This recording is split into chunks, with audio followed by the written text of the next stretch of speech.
To understand the human condition, let us begin with the word human. The first part of human is hum, meaning earth. It is the earthen matrix for air, water, and nutrients to support life. In humans, hum is the earthen vessel for ourself to lead a mortal life. The second part of human is manas, meaning mind. What Emerson called overmind, Nietzsche called Ubermind, and Buddhists refer to as Buddha mind. Manas is not the personality's cerebral, subjective, intellectual, rational mind, which we typically associate with the brain. That rational mind is very much part of our hum, our earthen vessel. So Manas is not the rational mind Albert Einstein states should be a faithful servant. Rather, Manas is the intuitive mind Einstein calls a gift we will refer to as meta-mind. The metaphysical matrix of self, consciousness, and soul, which facilitates multidimensional experience, a way to be, seek, and know oneself and reality fully via meta-mind. A human being, then, is a physical embodiment of the meta-mind of being.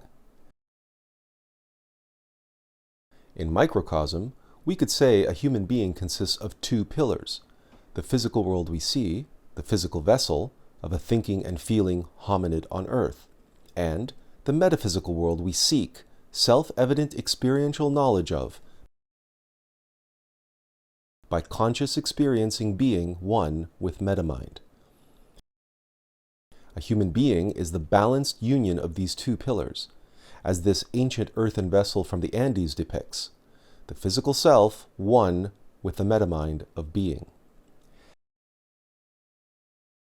As Shakespeare said, to be or not to be is the central question of the human condition, the answer to which is found in the thousands of allegories told throughout the ages, from Adam and Eve to Faust, from Lord of the Rings to Game of Thrones.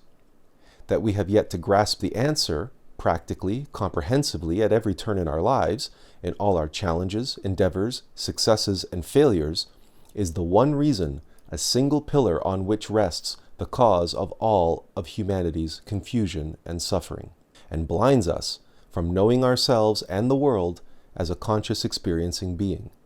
How so? A human being consists of a triangulation of hum, manas, and being. In other words, a triune human being. Tri meaning three, un meaning one, that is, three in one. A true human being. Consider the bicycle for a moment. A bike is a practical example of a balanced union of two wheels in perfect alignment, with the rider raised between them forming a triangulation, just like the triune of hum, manas, and being.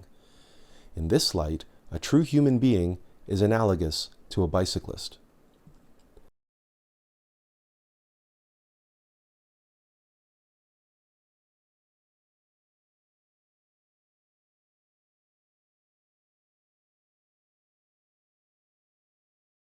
Despite a higher center of gravity, bicycles can be easily balanced and maintain forward momentum by beginners and experts alike, over smooth pavement or the most treacherous terrain, even in extreme conditions, and carry what may seem like impossible loads.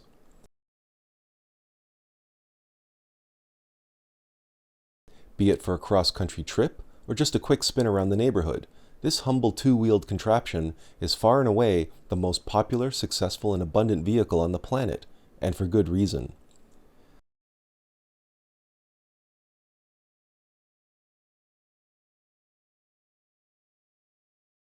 For young and young at heart,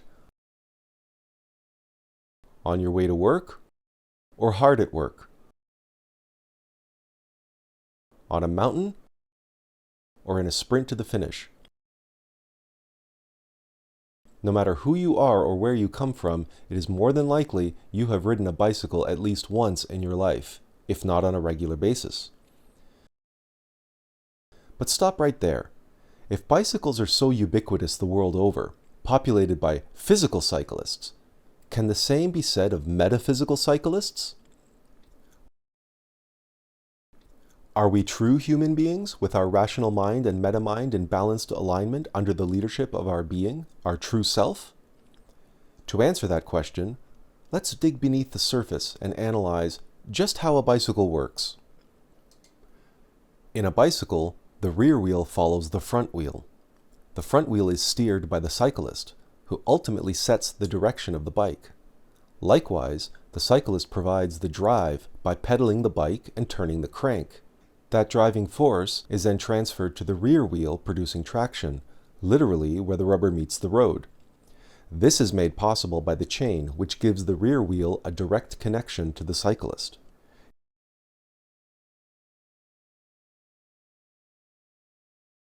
It is precisely a conscious connection to our true self which provides us the gifts of driving force and direction behind our actions, which we can experience consciously as we ride through life a triune human being.